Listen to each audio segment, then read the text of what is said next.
Hello नमस्ते welcome to mini blog. I hope सबैजना सन्चै हुनुहुन्छ होला। म पनि एकदमै आरामै छु। आज चाहिँ म टक्क लाएर पसल जान रेडी भएर निस्किहालेँ। यसो चप्पल हेर्न मन लागेर चप्पल हेरेको त चप्पलमा त माटै माटो रहेछ। जेसुकै होस् माटोमै हिँड्ने त हो नि भनेर टक टक हिँडिहालेँ। म पनि के कम भनेर मस्की मस्की एक्लै भए नि हाँसी हाँसी हिँड्दै थिएँ। त पानी परेको थियो, आज त मौसम पनि कस्तो सफा भइरहेको के। म पसल जान्छ भनेर थाहा थियो कि अरे गडलाई, त्यही भएर होला मौसम पनि सफा पारिदिएको भन्दै सोच्दै हिँडिरहेको थिएँ।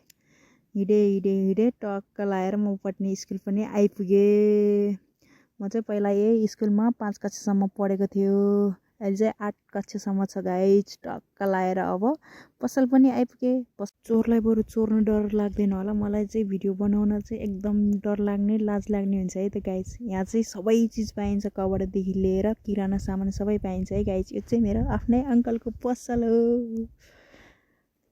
फाइनली म चाहिँ सामान लिएर घर आइपुगेँ।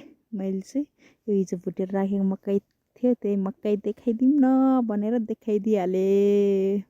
मैले चाहिँ पसलबाट के सामान ल्याएँ त गाइज, काजु कुकिज, कफी, दुनोट अनि तेल ल्याएँ। एउटा लोसन पनि लिएँ अनि यो चाहिँ मलाई आन्टीले खाऊ भनेर दिनुभएको, थ्याङ्क यू आन्टी।